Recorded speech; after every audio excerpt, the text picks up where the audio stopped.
All right, just a quick recap where we were last time, where we're going. So we have chapter 6 is about confidence intervals. Just a real quick here, what in the world is it? Then we'll take a look at one example of it here. So the way the structure is 6.1 is about confidence intervals if we know the standard deviation of the population, or if we know about it. 7.6.2 is if we don't know the standard deviation, and we call this a T distribution. Hopefully we learned that one some time ago, maybe. Okay. So now we're going to look at two more here, something called confidence interval if we have a population proportion. And then also, instead of the mean, we're going to look at the variance and the standard deviation, how we can have confidence there. So what in the world is confidence interval here? I think it's on this slide.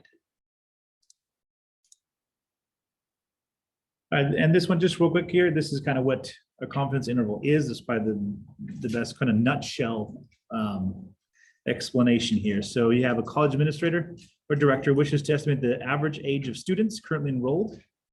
He randomly selects 20 students, and he finds that the mean age is 22.9 for that sample, right? Past studies indicate that there's a distribution of standard deviation of 1.5 years, and he wants to create a 90% confidence. We already did this last time, right? But just to kind of give us that idea to go back in our mind here. So what we do is we use the z-score because we know the standard deviation, and we find out it's between 22.3 years and 23.5 years. That's a 90% confidence interval. We're good. So what does it not mean? Here it is. And we can graph it, of course. So 22.9 is the point estimate or the average for our sample. And then we get ourselves some leeway both directions here. Okay, so here it is. The mu is a fixed number. So the average is, so it's either in the confidence interval or not. So when we say that there's a 90% chance that the actual mean is in the interval, that's not what the confidence interval means. We're good? It means this: if a large number of samples were collected and we just kept on collecting samples and samples and samples, we have about 90% confidence that those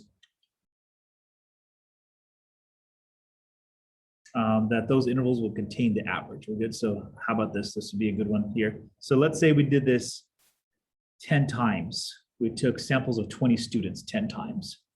And so here's the first one, here's a second one, here's a third one, fourth, fifth, sixth, seventh, eighth, ninth, 10th. And so we say, look, out of the 10 samples that we do, in the long run, we're saying at 90% confidence, which means at 9 out of the 10 samples, the average will probably be inside the interval here. That's kind of what we're trying to do. Okay, we're good there. Let me cut from here. All right, now we're on 6.3. So confidence interval is not for the mean anymore. That's not what we're looking for. We're not looking for the average anymore. We're looking for a population proportion. So really what this means is you have a success trial or a failed trial, right? It's this little success fail option that we get. So let's go with it. Some definitions here. Population proportion P means the probability of success in a single trial.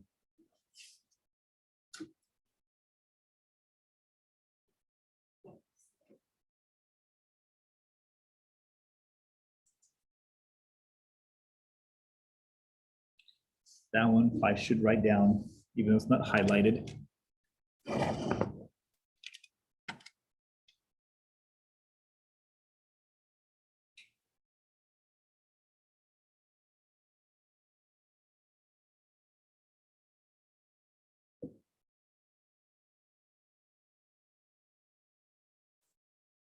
This is coming off of the binomial experiment from 4.2.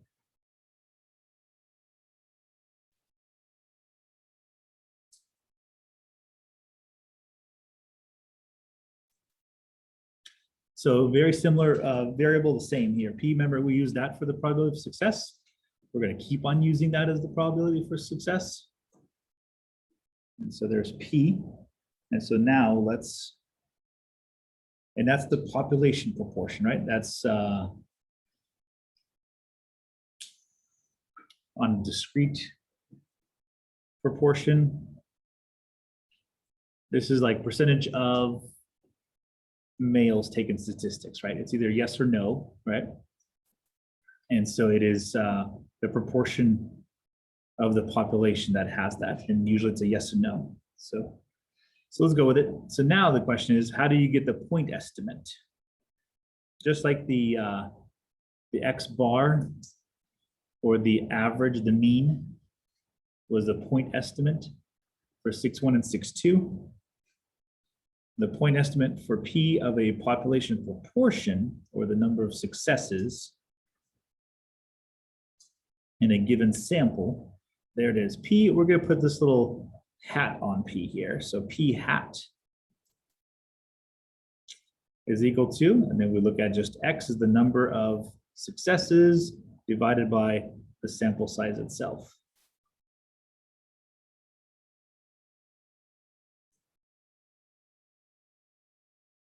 All right, we probably should write down also Q. Q serves the same purpose that it did in 4.2. Q is just the times that you are or fails, the experiment fails.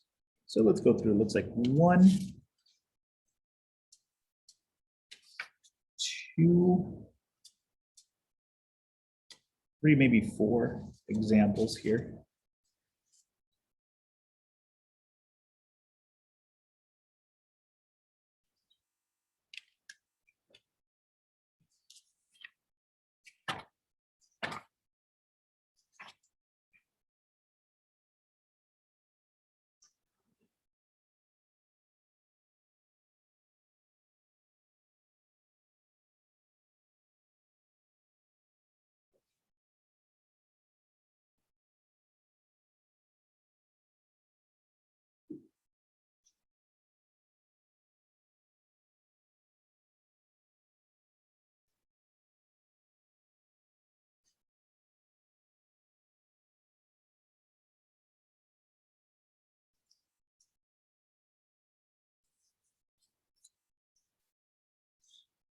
Lots of stuff to write down. You don't have to write down everything here, but just as long as you get the sense of what X is, what N is, the portion itself, and then what Q hat is. So again, a lot of stuff writing down. I think this is the biggest one of writing stuff down.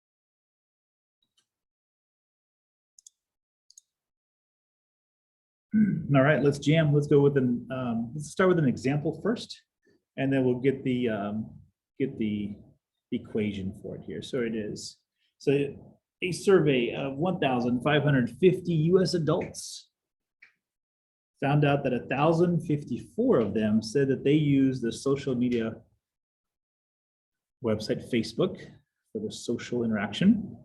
Find a point estimate for the population proportion of US adults who use Facebook.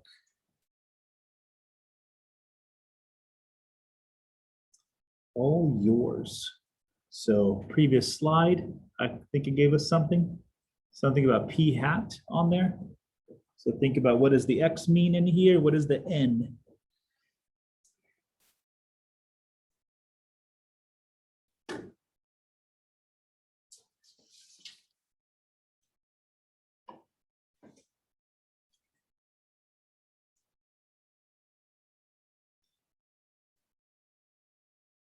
That fast? There it is, okay. All right, you guys talk to me. What would X be over here? X is 1054. 1054, N would be the 1550 then, at that point. Let's bring in p hat. If you want to write those stuff in red over here, p hat would be x over n. We plug in the 1054 over the 1550. We get ourselves, oh, 68%. I think we saw that somewhere. We had a graphic on Facebook, didn't we? Like 68% of US adults use Facebook.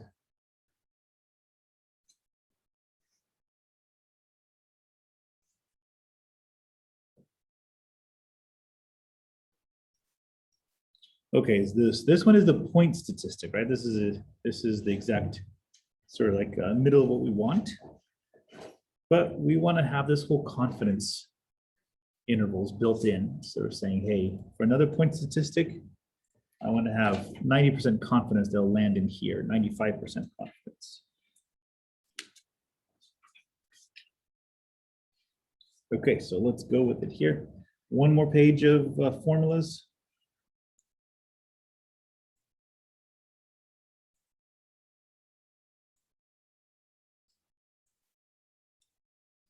Good.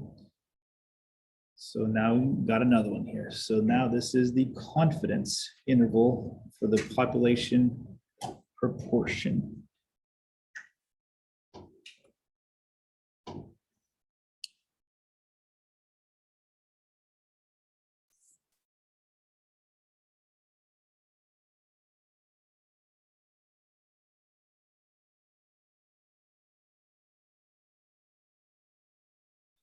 And so that little C, it's not stuttering.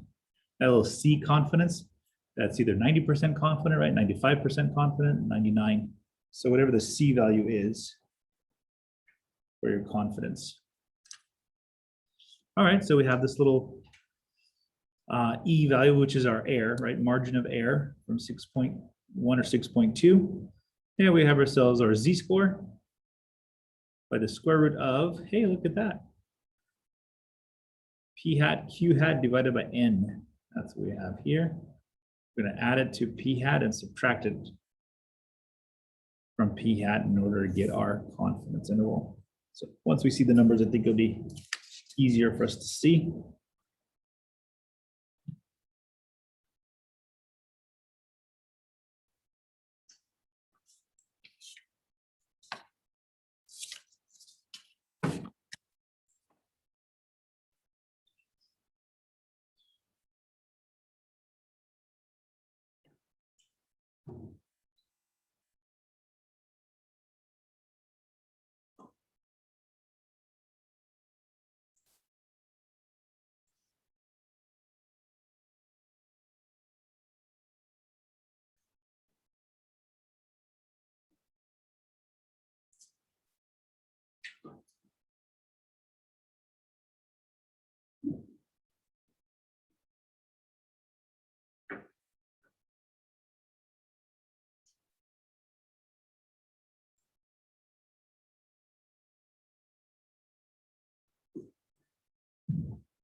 Okay, so we've got to do E first. Got to do that piece first, and then we're going to either subtract or add to P.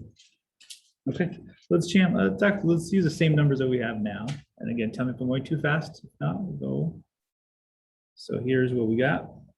So data from example one. Let's do a 95% confidence interval for the population proportion of what we just did here. So let's see. Let's remind ourselves. P hat. What is what again? 0.68 is perfecto. So 0.68, the other piece we need is Q hat. We need when times it failed. So that's going to be 1 minus 0.68.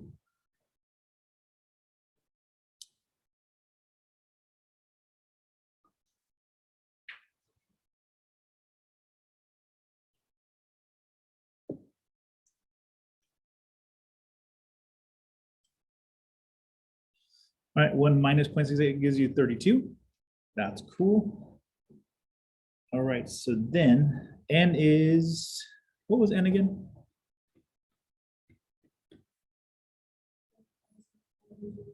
$1,550. Okay, so let's plug it in to find our margin of error, or E.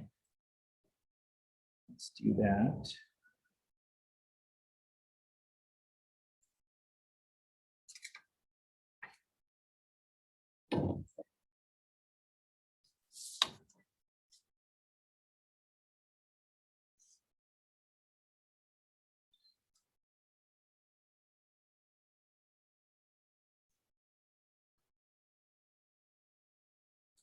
And the only thing we gotta be careful of, do you guys remember in the binomial distribution?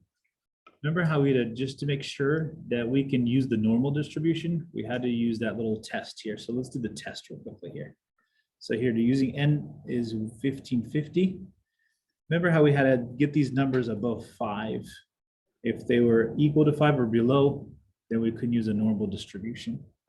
That goes all the way back to 5.5. So if you want to, for your notes, just put in section 5.5, just so you can remember it, like why we're doing this.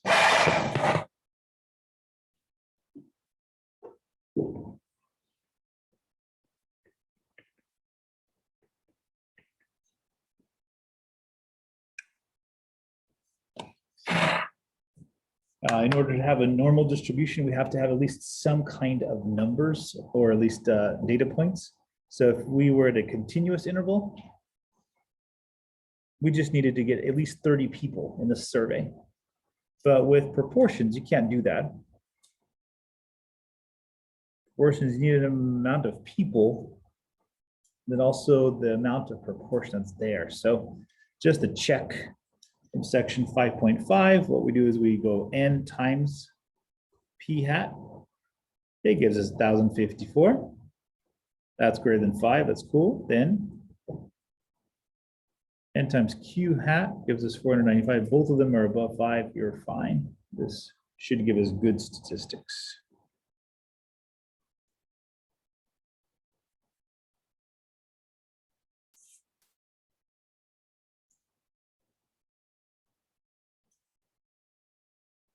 Okay, are we good there? So now let's go for it.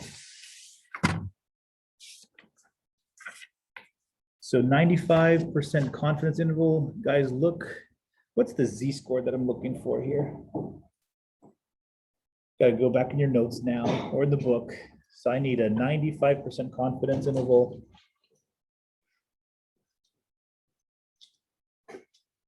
What's the z-score?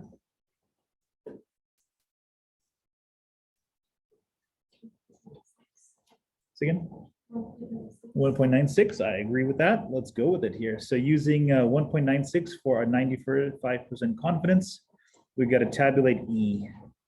So if you want to rewrite the equation all over again, that's fine. If you just want to stick in numbers, that's fine too. So 1.96 multiplied by the square root of the p hat, the q hat divided by 1550. Try that on your calculator just to make sure you guys get the same answer I did, which is 0.023.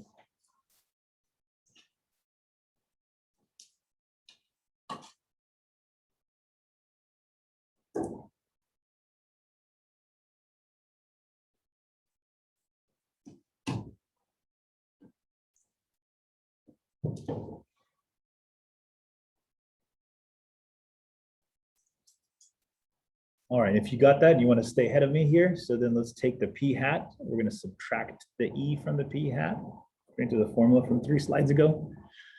And then you're going to say p hat plus the e value. And that should give us our confidence.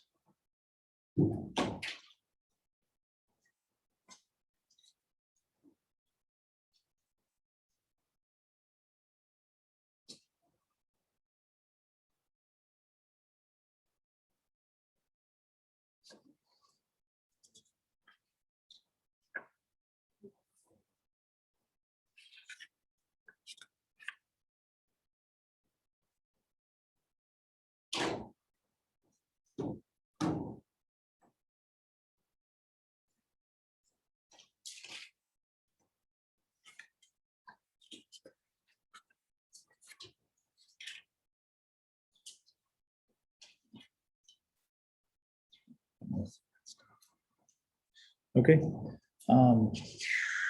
Everybody good there? Try it on the calculator if you have one.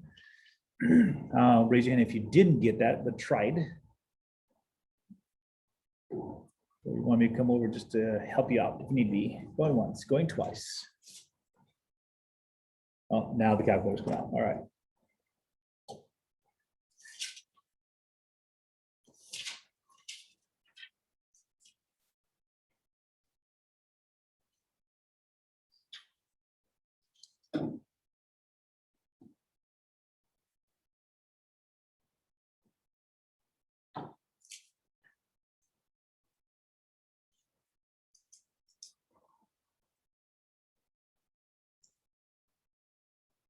Cool. All right. Let's see. We're going to take P hat, which was 0.68. And we're going to subtract 0.023 from that one. And again, just check, make sure you guys are getting the same numbers I got. I got a 0.657 for the left endpoint. This is a subtracting. And then we're going to add 0.023 to the 0.68. So it gives us 0.703. Okay, there it is. So anywhere between 65.7% to 70.3% is what we're looking at for our probability of any samples that we get, right? And we looked at the proportion of people that are using Facebook. We should have 95% confidence that that proportion will land inside that value there.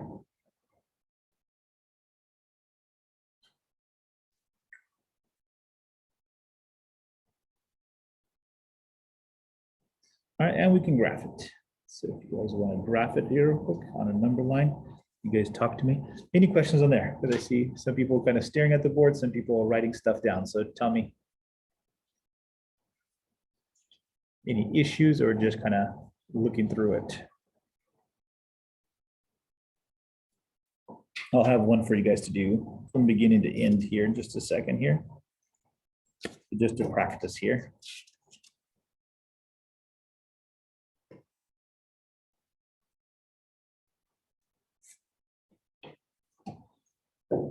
Cool, okay.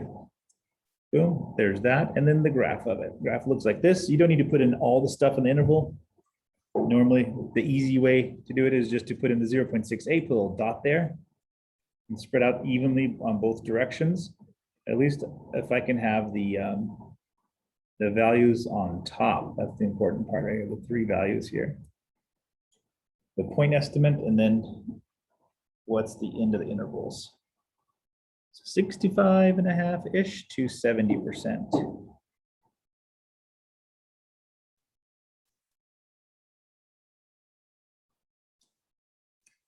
There is statistical software that does this as well. I mean, just put in a whole bunch of numbers here, and it'll start crunching things. So if we did stat crunch, it'll kind of look like this inside stat crunch. So the count, total, and once you put in these values right here, it kind of just does the rest here. Lower limit, upper limit. Gives you standard deviation. So we could say with 95% confidence, the population proportion of US adults who use Facebook is between 65.7 and 70.3. Are we good? Okay, let's use this example. Let you guys do one.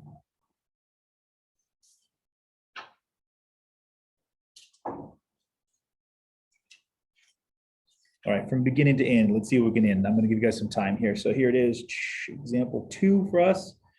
The figure below is from the survey of 800 US adults, ages 18 to 29. Cool, includes all of us here, I assume. Construct a 99% confidence interval for the population proportion of 18 to 29-year-olds who get their news on television. Now this, as you can see, is dated. You guys talk to me. Let's do a quick little survey in class here. How many, just for your news feeds, how many do it? Actually, no, online, I guess. They're included, I assume they're including phones online as the online medium, right? As you guys watch news and you get news, raise your hand if it's by online. So computer, phone, something along those lines. 1, 2, 3. Okay, hands down. How many do it by television? You still have a television at home, you turn on the news and you watch the TV and you watch the news. Cool, okay. That's actually about-ish right. Radio, listen to the radios you're driving. Radio, how many get their news by radio? Okay, that is so cool. Okay, out of curiosity, how many still get the paper at home and they get the paper and they read the paper? We're on phone. Say again? We're on phone. We don't get the paper, okay. So I'm wondering, like, print newspapers, right? Because it's online, right? But I guess it's looking at the media as opposed to, because I'm thinking like if it's print online, it's online. But yeah, that's even higher. I think we were like at 70%. Okay, all yours from beginning to end, go. So think about the 99% confidence interval there. Think about P hat. Think about Q hat. You got to do the test. Don't forget the tests that we did as well. And real quick here, just so we know, what Z value are you guys going to use for 99% confidence? See again. 2.5. We're actually 2.575. 2.575 because like right in the middle as we learned about the 98.9%. Okay. You're going to try this yourself. Look at your previous example. We good? And if you have a neighbor that's next to you, the neighbor could help you out. We good? But you're going to try to recreate what we did in example 1. Hey, that's ready. I'm going to need too many steps here already. Let's go back to here. Okay. And go. All right, so I'm gonna catch up to you guys. Ready? So first things first is we figured out what the p-value is. P-value is 0.27, is that right? That's the one for television. So then we do need a q hat value as well. So we subtract that from 1 to give us a 0.73. And then the only thing is we gotta do our criteria test to make sure we are above 5, or else it doesn't really become a normal distribution anymore. It's skewed usually off to the side. So for 800, survey of 800 people, US adults, here's our test. It's N times P hat, gives us 216. That's easy, passed. And Q hat gives us 584. That passes as well. So good, our criteria has been met. Next. Now we can start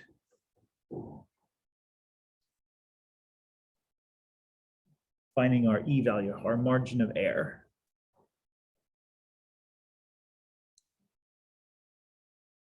Got a few people still writing stuff down, so I'll wait, Libby.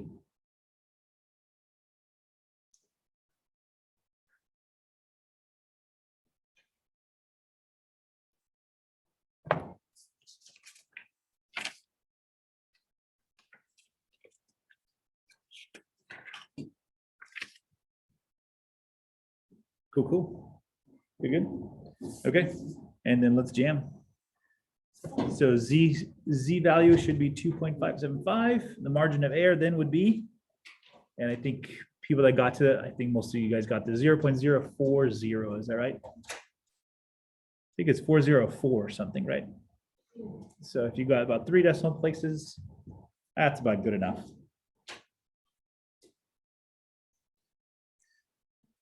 All right, once that is done, that's cool. So then we've got a subtraction problem on our hands, right? And then an addition problem. So P hat minus E, and then a P hat plus E is the next thing to do.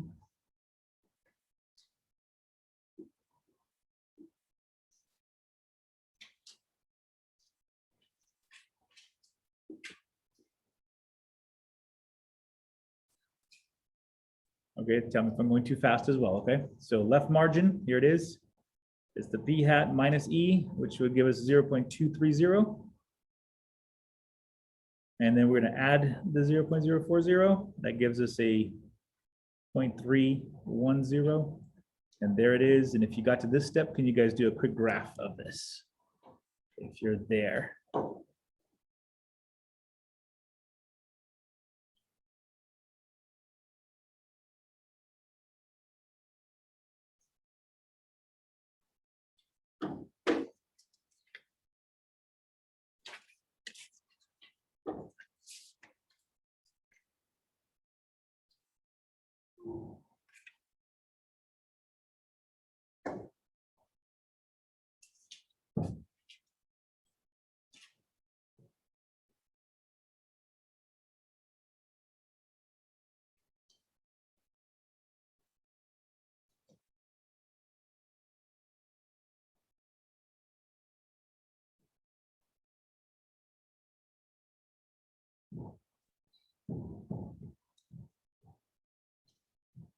All right. Boom.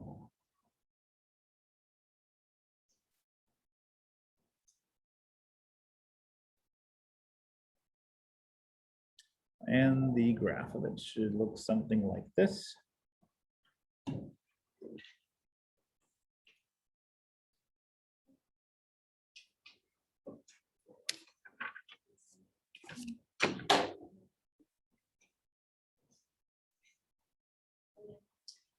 All right, we're good there. So we get to the graph.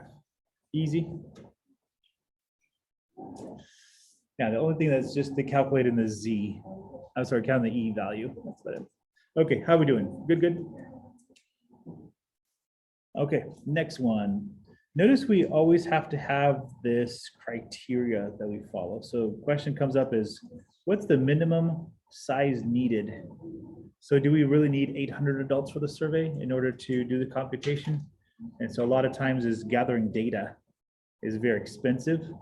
So we want to minimize that. So the question is there a way to sort of go backwards on how many people I need in the survey? What's the data that's needed here? So let's do that here.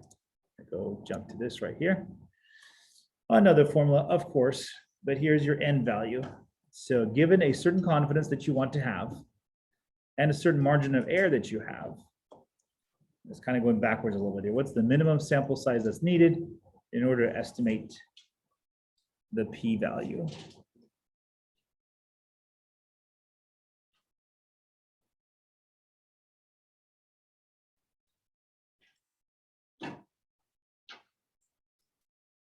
All right, then maybe the only thing we should do is this right here.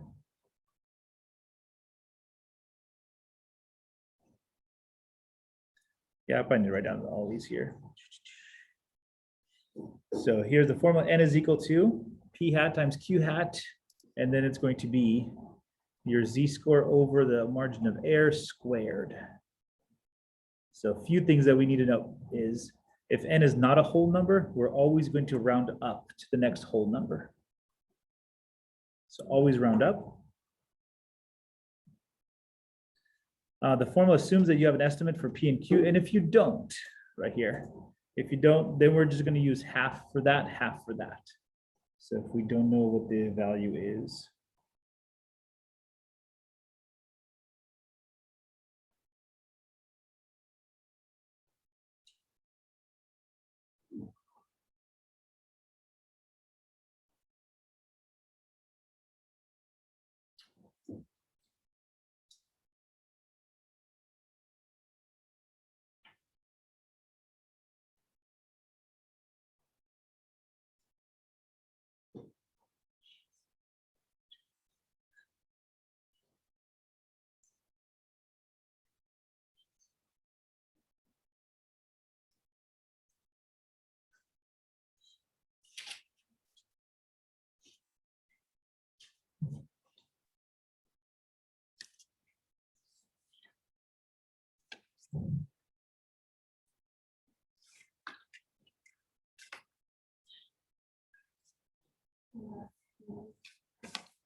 Okay.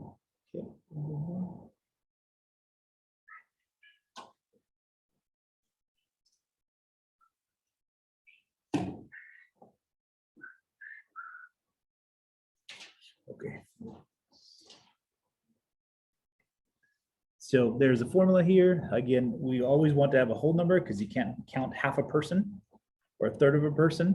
So in order to get the minimum, if you're at 50.3 people, obviously you're going to have to go up to 51 in order to get in the confidence interval. So always round up. And second thing is, if we've done any preliminary work of the population, if we haven't done any preliminary work, we're just coming in cold. We just use 0.5 and 0.5 as estimates. If we have some kind of work done, we did a sample survey or something, then at least we know that might help us to bring down the numbers of what's needed. Just a quick, I don't know if I told you guys the quick little story here. We were doing some community outreach data. Did I tell you guys about the story or no? No. Yes. No. We have some yes or no? Yeah. So we were trying to figure out. One person wanted to like really hard data. Like I want to know exactly the figures. I want to know this right here. So the researcher came back and said, yeah, we can. So they want to know data from every single small town here in what we as a school feeds. And so like, yeah, it would be quite a bit if we hire a third party. It's runs us about $20,000 to get all that data. So then the question is, oops, how do we, let's not do that. What else can we do? So then it's okay, let's cluster then, right? Let's kind of do a few numbers, or let's do a batch, or let's do a survey this year, or maybe break it up into 2 years, right? Do a survey now, do a survey next year. So it's cost effective for us. See if it's changed. And so that is interesting.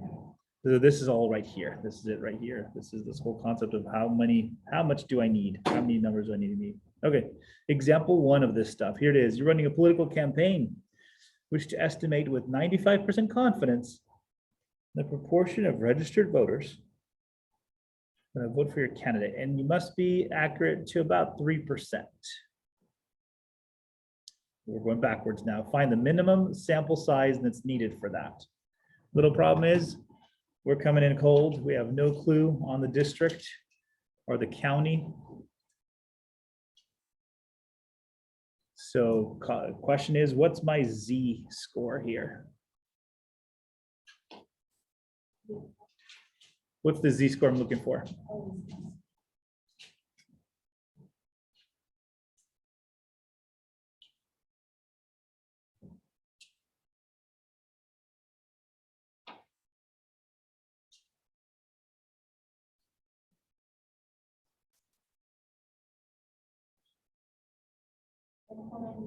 One 1.96, yeah. Z-score for 95% is 1.96. Our margin of error is already listed, right? It's 3%. So converted to a decimal, I got myself this right here. Should back up just a little bit here. Since we don't have any preliminary things, right? We're just going to use P hat as 0.5, Q is 0.5, Q hat is 0.5.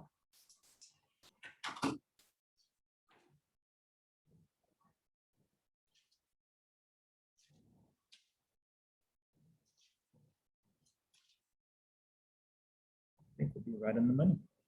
Okay, good. That one was jam. So Z-score is 1.96.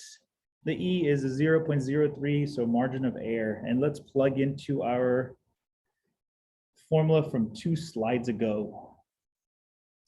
So see if you guys can do it yourself. Go for it. Oh, sure, absolutely. Going back to here.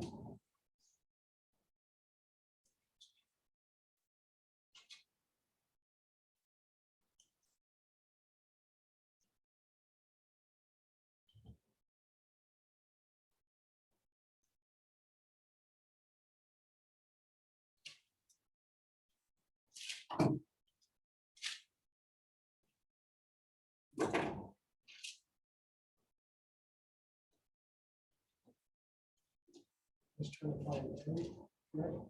We are just trying to find N. Yep, from the previous slide formula. So it's just one formula, that's good. You just plug in the numbers and you're good.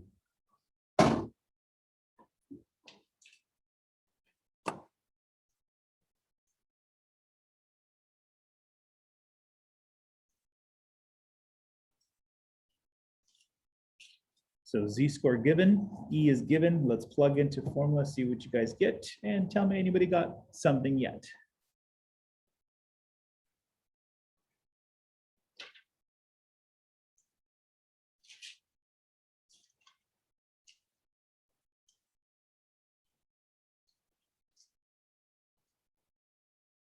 Um, 1,067. Oh, perfect. Awesome. Good job. There it is, 0.5 multiplied by 101.96 over 0.03 squared gives us that much. So we can't have 11 hundredths of a person.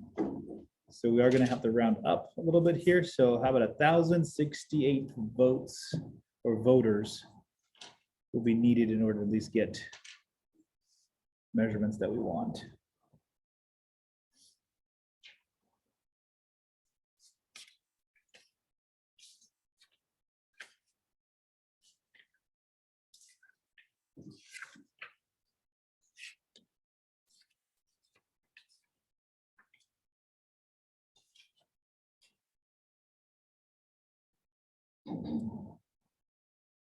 Cool. Are we good there? Cool. All right, let's do one more, just slightly changed, same exact setup here. So we have still 95% confidence. We know the margin error is still 3%.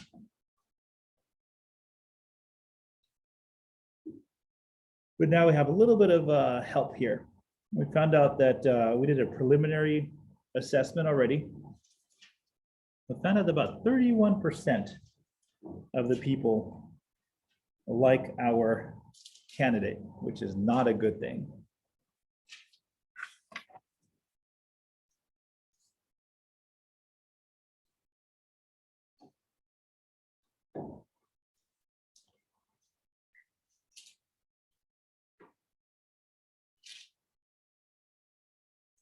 All right, but the question is, does this save us money? Does it save us energy? Does it save us time? If we know that already. So if P hat is 0.31, Q hat is 0.5. Oh, sorry. 0.69 is good by me. Yep, 0.69 for Q hat, no problem. Cool, so we're using the same exact formula, just change it up using these two numbers instead and see what happens.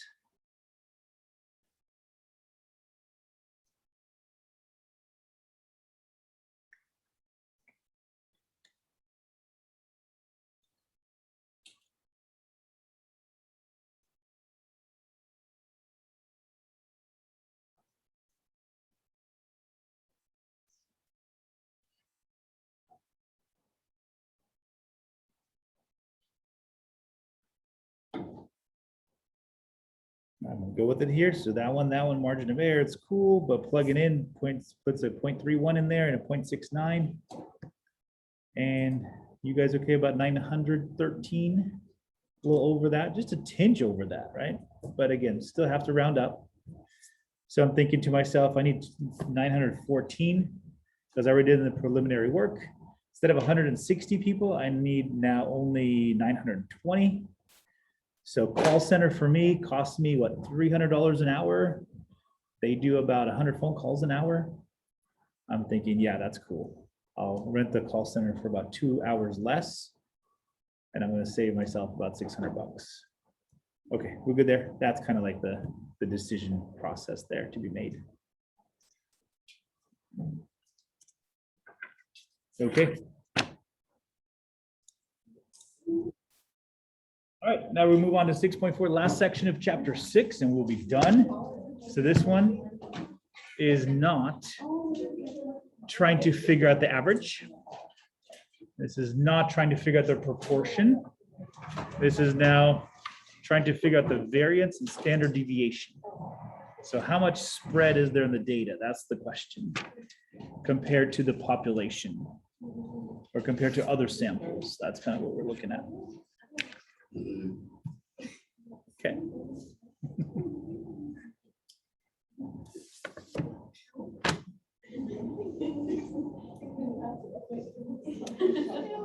So this one, the author decided he's gonna put two things in the same section, right? Because they're kind of close. One is just a square root of the other. And so we're going to talk about variance, but we're also going to talk about standard deviation at the same time. And then we'll get rid of this here. Let's see. Screen. Oh, better. Okay, I think we have 18 slides to go, or here to go. So first things first, let's go with just our definitions here. First thing is the points estimate.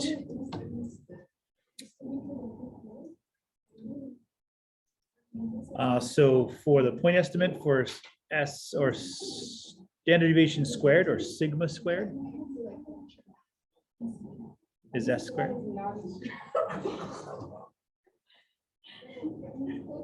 You guys okay? Too funny.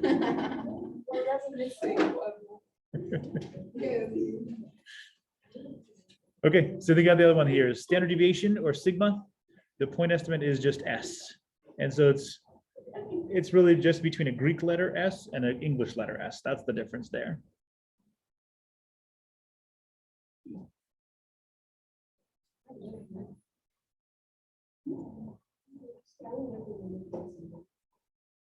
And so when we look at square roots of things, so one little extra thing to note here is when we talk about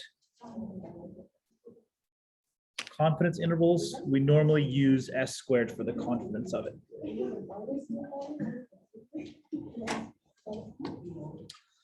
This one just kind of just remind us where this is coming from.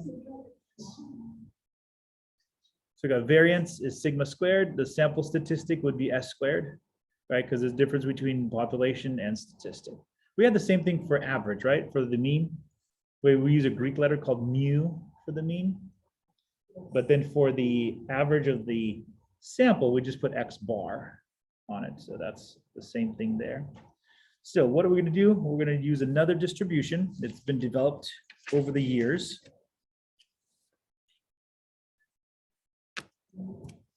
And I want to see if I can find it real quick here before we go and show it. Okay, yep, there it is. This guy over here.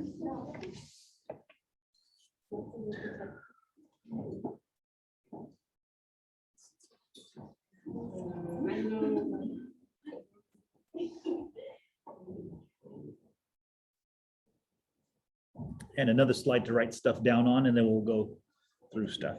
So it's called the chi-square distribution. It looks like it should be chi. It's not chi. It's chi, almost like a hard K.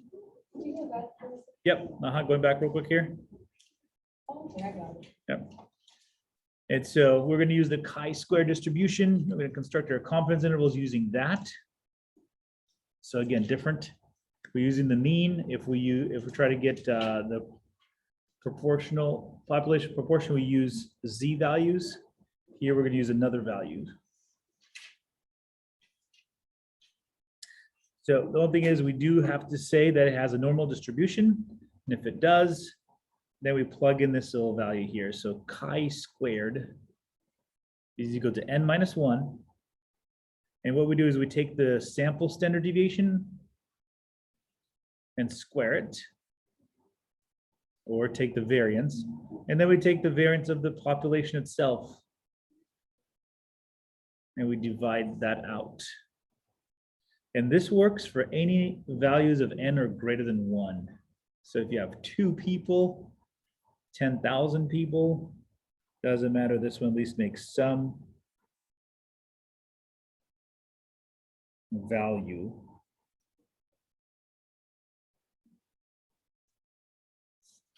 All right, let you guys write that down, then we'll jump to.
All right, as long as you get the formula down, that's what you need. And then anything n greater than 1, that's obvious to sort of see the fact that you're going to have some kind of sampling, not just one person, but you're going to have more than one person.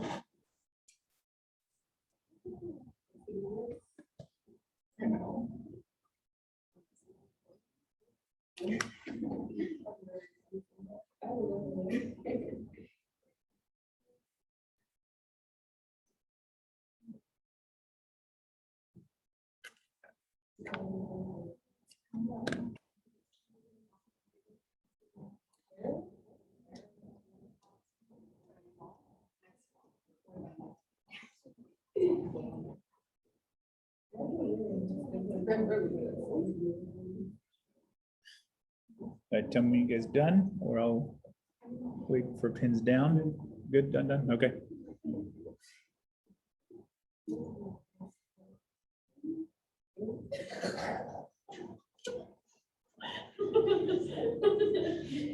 The giggles are happening here.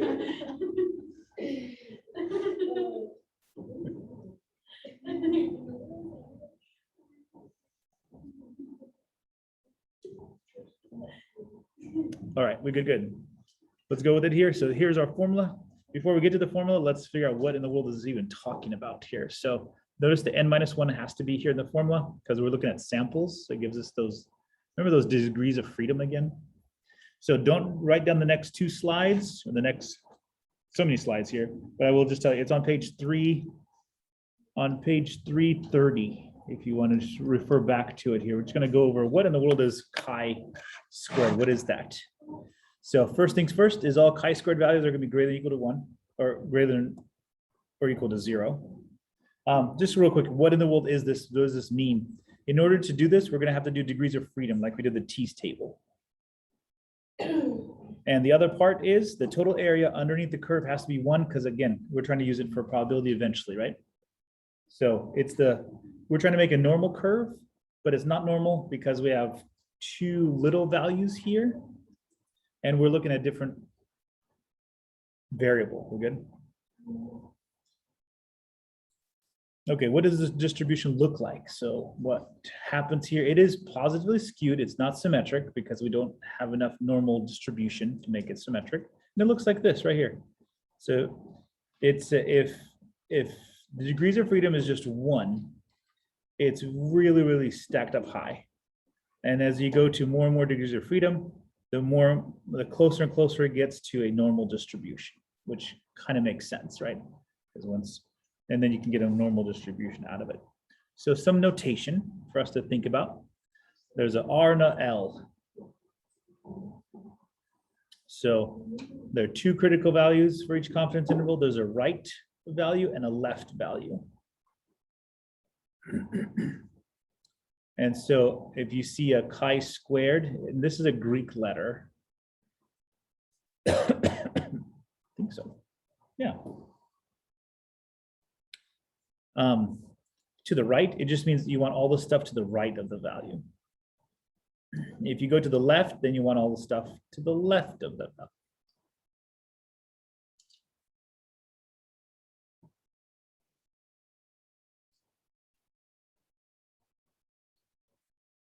Okay, good. So right, left, and of course you want the middle as well here. So just like the normal curve, right? We sometimes look to the right, we sometimes look to the left, we sometimes look at just the middle itself. So we conclude to see the value that we want is actually right in the middle, right over here. Okay, let's do some example. Once we see an example, I think it'll be easier. So let's kind of work a little bit here, just knowing how to use it, how to find it.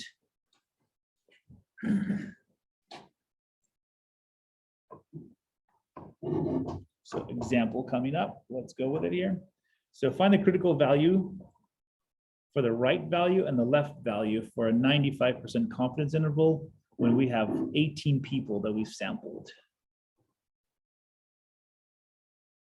You want to write it down as example 1 if you like. So just learning how to use it, and then we'll do one example of using it. That's kind of where we're at on that.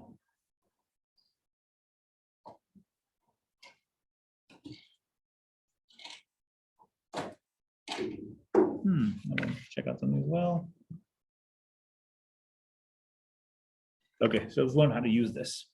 So since we have a sample size of 18, we need degrees of freedom. Degrees of freedom is always just one less. So DF, degrees of freedom, gives us 17. So we're going to use 17 for degrees of freedom.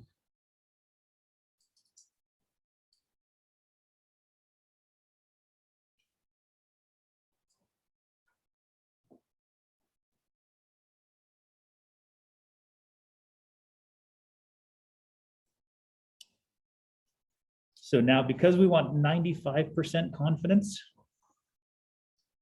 and it changes with every single degrees of freedom we have. What we want is we want the area to the right to go a certain direction. So here it is. Here's your critical values here. So values to the right is going to be 1 minus C divided by 2.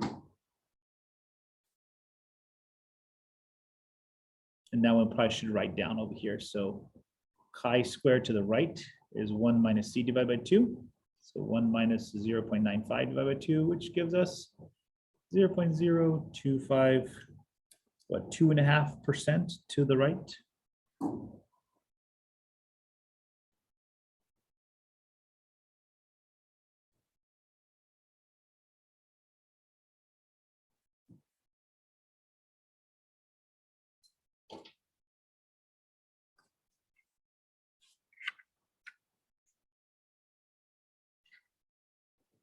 Okay, we're good there. Lots of writing down. This will we do one example just to learn how to use it, and then we'll actually use it in the problem.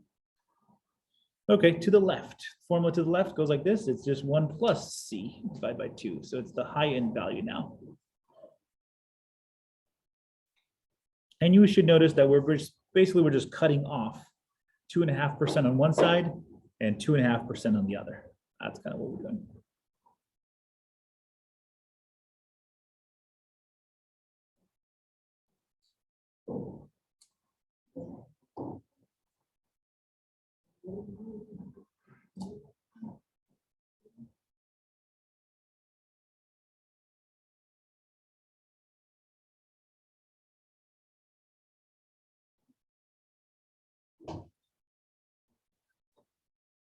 Okay, looking for pins down eventually. All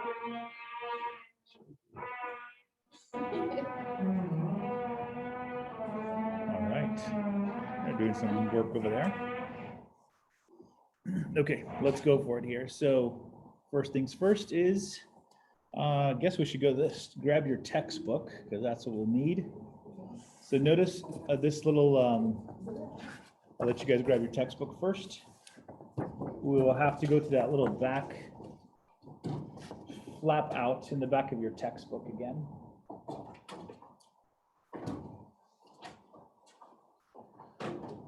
And then you want to be on the ones not on the formula page, but on the table page. And notice we have the two normal curves. So it starts off with the Z being the negative side, right? Then you have Z being the positive side. Then you have the T distribution, and voila, all the way at the end, right here, it's called, get the table open. Da, da, da. Hey, look at that chi-square distribution. What do you know? It is right there.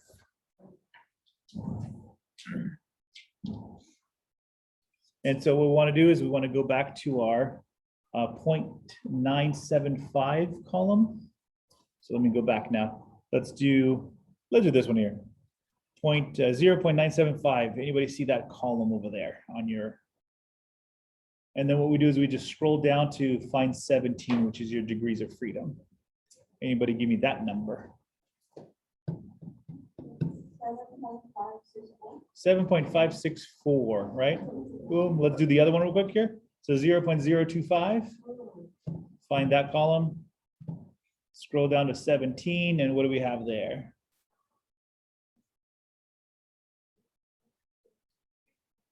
Again?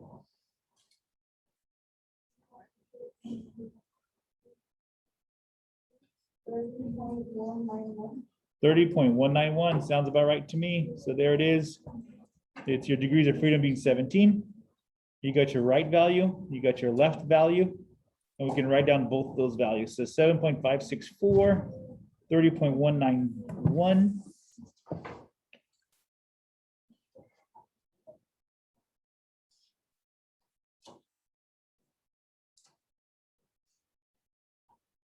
And so if I were to make a graphic of this, what it looks like. So if you guys would just run and write down these two numbers, that's fine.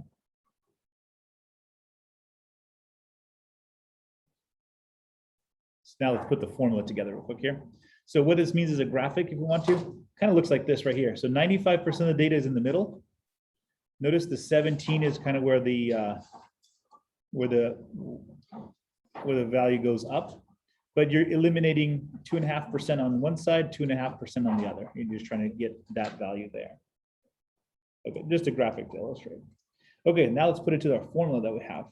See if this makes sense. Let's put it all together now. So if that's it, all we're going to do is we're going to do the right-hand side using chi-squared right side. And we're going to use the chi-squared left side to get us. So notice the standard deviation of the population gets replaced. Good. Again, big formula. That's for variance though. So one more formula. If you want to do standard deviation, then what we would do is we take square roots of each one. So yep, we've got to do both real quick here. Boom, boom. And we'll do an example here. We'll do one example. Hopefully with that example, we kind of see what we get here. So yes, got to write down those formulas.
All right, we good. Oh, I see a few people still.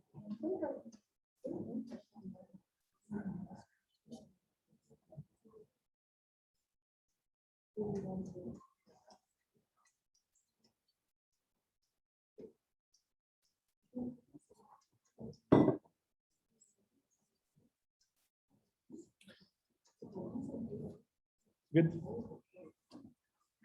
All right, let's jam. Let's do one example all the way through. Oh. All right, here we go. Randomly select and weigh 30 samples of an allergy medicine. Sample standard deviation is 1.2 milligrams. Assuming the weights are normally distributed, construct a 99% confidence interval for the population variance and standard deviation. Just interestingly enough, when I used to teach high school, I did teach the stats class. I taught the other classes. But the stats class teacher, one of the projects they did is they brought in soda cans. And what they did is they had to dump out the soda and find out how much ounces are in the soda can. It's supposed to be 12 ounces, right? We think it is. And so as they do the class experiment, they do it each year. They do the class experiment. It is not 12 ounces. It can go down as low as 10 ounces. That's the lowest. So like getting gypped, that's not very standardized, right? That's not cool. Yeah, well, okay. This one actually is now looking at medicine, allergy medicine. And so now that's a little bit more important because you're going to take something, right? And so at this point, you have to make sure they're standardized. So let's go with it. So 30 samples, standard deviation of 1.2. That's, so you guys talk to me here. N value, talk to me. What is N?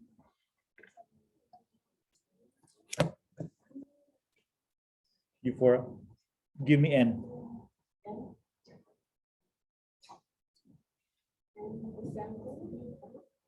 Number in the sample. Good, 30, all right.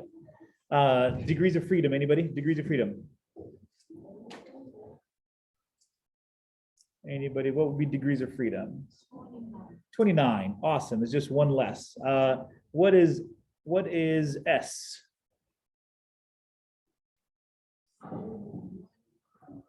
1.2 is S, right? Because that's the standard deviation of the sample. That's cool. And of course, the confidence has to be 99%. So let's go for it here. Can you guys, well, again,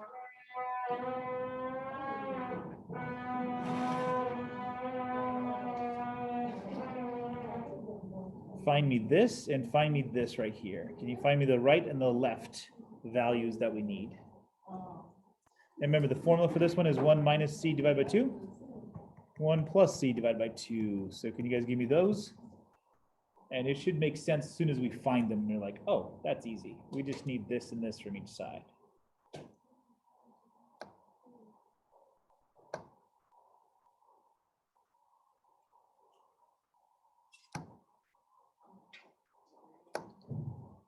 So we need 99% confidence here.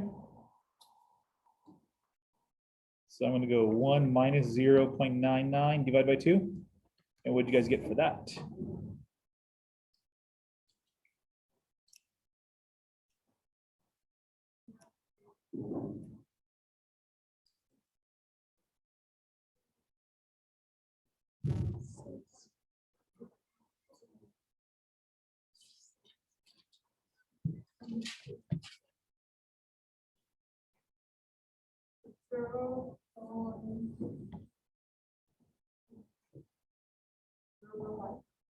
I agree with Sal. 0.005 is true because it's technically it's a 0.5% on one side left over, right?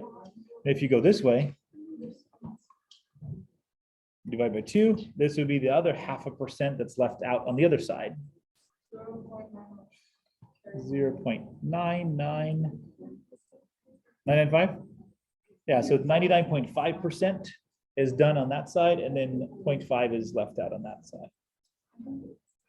Cool, okay. So now all yours, can you do by table? Degrees of freedom is 29, and we're looking for 0.005, 0.995. Can you guys give me those values? So I need,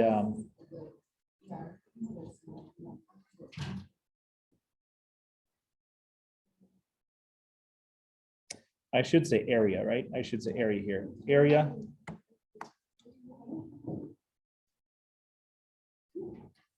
Area of this one, because chi-squared itself, now we're looking at chi-squared itself of the right. What is that value now? And then give me the value for the left side. So give me this value here, give me that value.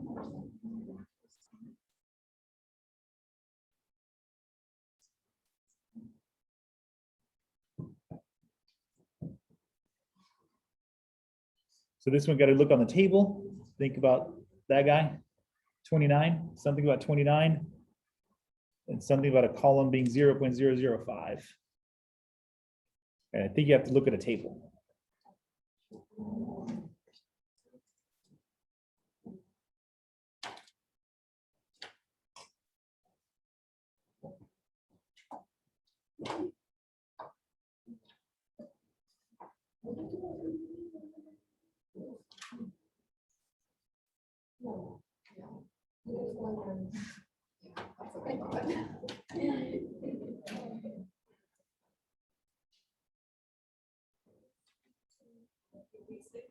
Awesome. I got 52.336. Oh, and the left side.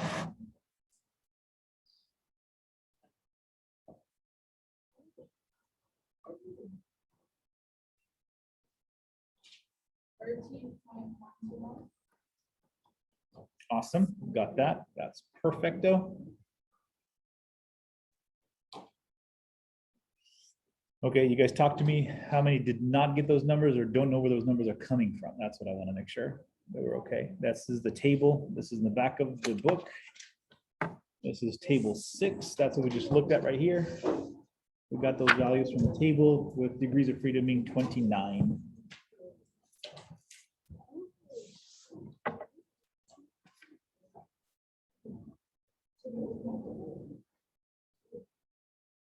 All right, we're good to go there. We're going to use this to plug into a little formula, aren't we? So let me go to the formula itself. We're going to jump to this one right here. I'll do the left side. You guys get to do the right side. So left side is the small value, right? So notice we're doing the right side because that gives us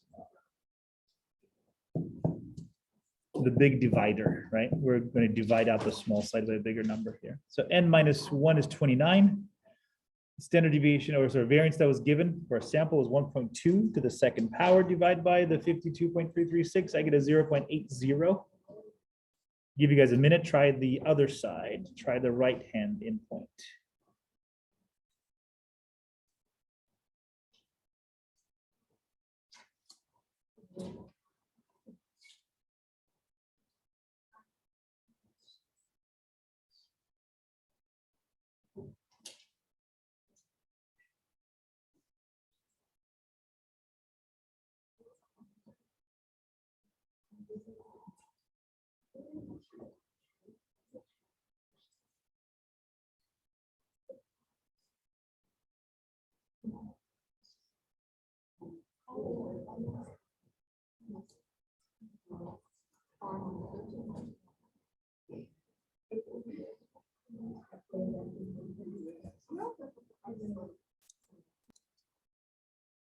Right, so with that, you should get 3.18 for the right-hand side, and then it's the low end number here, the high end number over here, then this guy's variance. And what we do is we just take the 0.8, take a square root of 0.8, and then take the square root of 3.18. If you do that, it should give you these numbers right here. So your standard deviation is anywhere between 0.89 and 1.78.